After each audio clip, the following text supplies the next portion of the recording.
ونستعينه ونستغفره ونعوذ بالله من شرور أنفسنا ومن سيئات أعمالنا ومن يهده الله فهو المهتد ومن يضلل فلن تجد له وليا مرشدا أشهد أن لا إله إلا الله وحده لا شريك له وأشهد أن محمدا عبده ورسوله أما بعد.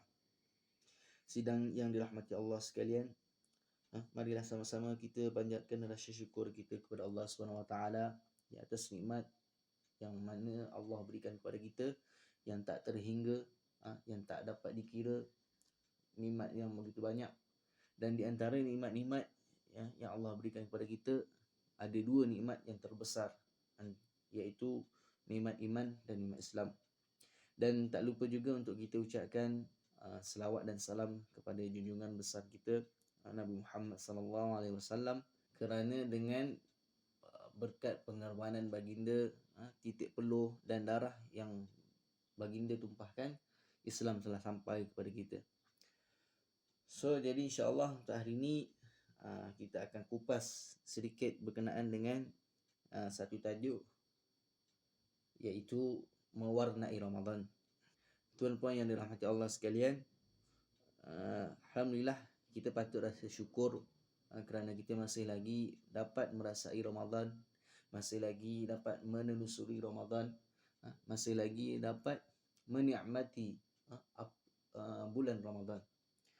Sebab apa kata macam tu? Sebab ada kawan di kalangan kita, sahabat-sahabat di kalangan kita, ibu bapa mereka tak dapat merasai Ramadan, tak dapat menikmati bulan Ramadan yang datang pada kali ini. Jadi untuk kita mewarnai Ramadan pada kali ini, ada beberapa ibadat yang perlu untuk kita buat. Kita semua maklum ada banyak ibadat yang kita kena buat. Yang pertama adalah puasa lah. Macam kita semua tahu, puasa Ramadan ni adalah rukun Islam yang ketiga. Dan puasa Ramadan ni juga tidak boleh dilakukan di luar bulan Ramadan. Dan kalau ada yang berpuasa di luar bulan Ramadan, tak diterima amal ibadahnya, melainkan puasa itu adalah puasa qada. So jadi sama-samalah kita menghayati puasa yang ada pada bulan ini, seperti mana kata Nabi SAW yang diriwayatkan oleh Abu Hurairah, man shama ramadhana imanan wa ihtisaban ghufira lahu ma taqaddama min dhanbi. Barang siapa yang berpuasa dengan penuh keimanan dan penuh penghayatan, dipadamkan dosa-dosanya yang telah lalu. Jadi sidang yang dirahmati Allah sekalian, di samping berpuasa, kita juga ada amal ibadah yang lain yang boleh kita titik beratkan. Antaranya adalah membaca Al-Quran dan bertadarus. Sebab apa kata macam tu? Sebab Al-Quran ini diturunkan pada bulan Ramadan. Al-Quran ini seperti kita semua maklum bahawa Al-Quran ini adalah kalam Allah yang diturunkan kepada Nabi melalui perantara malaikat Jibril AS. Al-Quran, kalau kita tengok, diturunkan kepada Nabi kita, iaitu Nabi Muhammad SAW. Dan disebabkan penurunan Al-Quran itu kepada Nabi kita menjadi Nabi yang terbaik di antara kalangan para Nabi dan para Rasul. Dan Al-Quran itu diturunkan kepada Nabi melalui perantara malaikat Jibril. Dan malaikat Jibril menjadi malaikat yang terbaik di antara malaikat yang ada. Dan Al-Quran juga diturunkan kepada umat manusia, umat Muhammad, umat yang sekarang ni, kita lah, Nabi Muhammad SAW. Dan umat ni menjadi umat yang terbaik. Dan Al-Quran ini juga diturunkan pada bulan Ramadan, seperti mana kita tahu firman Allah Subhanahu wa taala, a'udzubillahi syaitanir rajim, syahrul ramadhan alladzi unzila fihi al-Quran hudal linnas.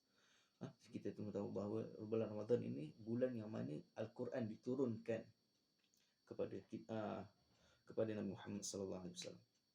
Dan bulan Ramadan ini, disebabkan penurunan Al-Quran, bulan Ramadan ini menjadi antara bulan yang terbaik di antara bulan-bulan yang ada. Dan yang terakhir, di antara malam-malam yang ada dalam bulan Ramadan ni, kalau kita kecil lagi skop, Al-Quran diturunkan pada malam Lailatul Qadar. Sebab tu ada firman Allah Subhanahu Wa Taala, Bismillahirrahmanirrahim, Inna anzalnahu fi lailatul qadr. Bahawa sesungguhnya kami telah menurunkan Al-Quran pada malam Lailatul Qadar. Disebabkan penurunannya Al-Quran di malam Lailatul Qadar, malam itu menjadi malam yang terbaik, malam yang diberkati, dan malam yang mana amalan bila kita buat pada malam itu diganjarkan seumpama kita buat amalan 1000 bulan. Jadi sidang pendengar yang dirahmati Allah sekalian, cuba bayang alangkah baiknya, alangkah hebatnya andai Al-Quran itu kita amalkan dan kita tadabbur, kita memahami ayat Al-Quran itu sendiri di bulan Ramadan ini. Alangkah baiknya, alangkah bagusnya untuk diri kita. So, itu adalah amalan ibadah yang kedua. Dan ada lagi ibadah yang ketiga adalah sedekah ataupun membantu orang lain. Diriwayatkan daripada Ibnu Abbas radhiyallahu an berkata, kana an-nabiy sallallahu alaihi wasallam ajwadun nas lil khair, ajwadan nas lil khair wa ajwada ma yakunu fi Ramadan. Maksudnya diriwayatkan oleh Ibnu Abbas bahawasanya Nabi sallallahu alaihi wasallam seorang yang paling pemurah dan menjadi lebih pemurah pada bulan Ramadan. Jadi di bulan Ramadan ni kita tahulah, kalau kita Nabi kita stop. Jadi di bulan Ramadan ni kita tahulah bahawasanya kalau Nabi sallallahu alaihi wasallam sendiri bila masuknya Ramadan dia menjadi lebih pemurah berbanding di bulan-bulan lain. Jadi kita kena contohi apa yang Nabi buat dengan cara kita bagi kawan-kawan iftar, kawan makan, belanja kawan-kawan makan, bantu kawan-kawan yang ada dalam kesusahan. Bukan sedekah tu bukan setakat kita kena bagi duit, kena bagi apa, kita bagi tenaga pun, kita tumbang tenaga pun, itu menurut kita sedekah. Jadi amalan ibadah yang boleh kita buat lagi pada bulan Ramadan kali ini, Ramadan ni adalah solat sunat, yang mana termasuk dalam solat sunat ni adalah solat tarawih. Solat tarawih ni kalau kita tengok, solat yang mana dilakukan selepas Isyak sampai ke sebelum subuh. Dan solat ni tak boleh dibuat ataupun dilakukan selain daripada bulan Ramadan. Solat tarawih ni dia dibuat pada bulan Ramadan sahaja. Di antara Isyak, selepas Isyak sampai ke sebelum subuh. Dan solat tarawih ni tidak dibuat pada bulan lain. Dia hanya ada pada bulan Ramadan sahaja. Jadi rebutlah peluang solat bersama imam untuk solat sunat tarawih ni, kerana ada satu hadis yang diriwayatkan oleh Abu Dzal Al-Ghifari yang mana dia berkata, annahu man qama ma'al imam hatta yansarif kutiba lahu qiyam lailah. Maksudnya yang diriwayatkan oleh Abu Dzal, sesiapa yang berdiri yakni bersolat tarawih bersama imam sehingga imam itu selesai, dituliskan baginya ganjaran orang yang qiyam semalaman, iaitu seumpama orang bersolat sepanjang malam. Bila sembang pasal qiyam ni, bertepatan pula dengan lagi satu hadis yang mana diriwayatkan oleh Abu Hurairah radhiyallahu an, man qama ramadhana imanan wa ihtisaban ghufira lahu ma taqaddama min dhanbi. Yang tadi awal tadi man shoma, ini yang kedua man qama, barang siapa yang berdiri berqiyamul lail dengan penuh keimanan, dengan penuh penghayatan, maka diampunkan dosa-dosanya yang telah lalu. Jadi amalan yang lain yang boleh kita buat, kita boleh warnai Ramadan pada kali ini adalah dengan berdoa. Sebab kita semua tahu bahawasanya ada 3 doa yang tak tertolak. Antaranya pemimpin yang adil. Yang kedua, as-saimu hatta iftar, orang yang berpuasa sehingga dia berbuka. Dan yang ketiga adalah doa orang yang terzalim. Sekarang ni kita baru tahu bahawasanya di Palestin ada sahabat-sahabat kawan-kawan kita, ikhwah-ikhwah kita di Palestin tak diperlakukan seperti binatang oleh pihak Zionis. Jadi sama-samalah kita mendoakan mereka, moga Allah membalas apa yang dibuat oleh pihak Zionis ke atas sahabat-sahabat kita. Jadi di samping itu kita boleh juga berdoa untuk diri kita, untuk keluarga kita, untuk kawan-kawan kita, untuk mak ayah kita, dan untuk syekh-syekh ataupun guru-guru kita, insya-Allah. Jadi sebelum ana menghabiskan kita punya perkongsian pada hari ini, sukalah untuk ana bawakan lagi satu hadis yang mana kita kenal hadis ni, 3 doa malaikat Jibril alaihissalam yang diaminkan oleh baginda sallallahu alaihi wasallam. Ana baca mafhum je lah.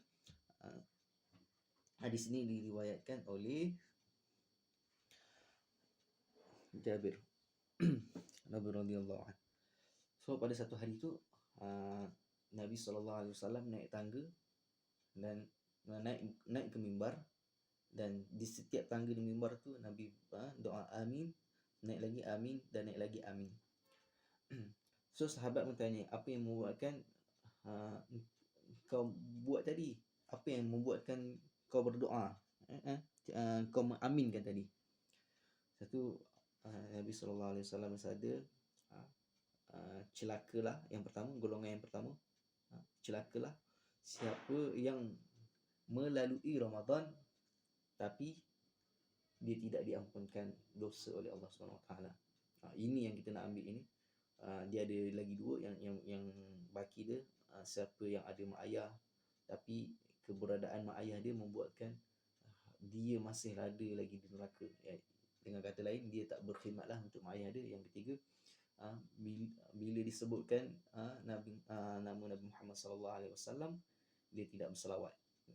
Itu yang kedua. Tapi itu tetapi yang fokus kita adalah hadis yang tadi tu. Siapa yang melalui Ramadan dan dia tidak diampunkan dosanya. Kalau kita tengok apa yang ana dah sebut tadi, yang pertama kena puasa, membaca Al-Quran, sedekah, solat sunat dan berdoa. Ini semua tadi benda yang membolehkan kita diampunkan dosa. Tapi sungguhlah celaka bagi siapa yang melalui Ramadan dia tidak diampunkan dosa.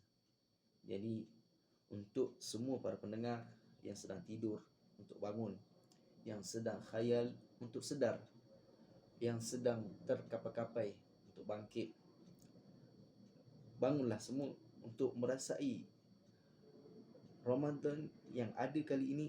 Ibaratkan dia adalah Ramadan yang terakhir, supaya kita dapat mewarnai Ramadan ini dengan amalan soleh yang telah disebutkan lagi. Jadi wabillahi taufik wal hidayah. Assalamualaikum warahmatullahi wabarakatuh.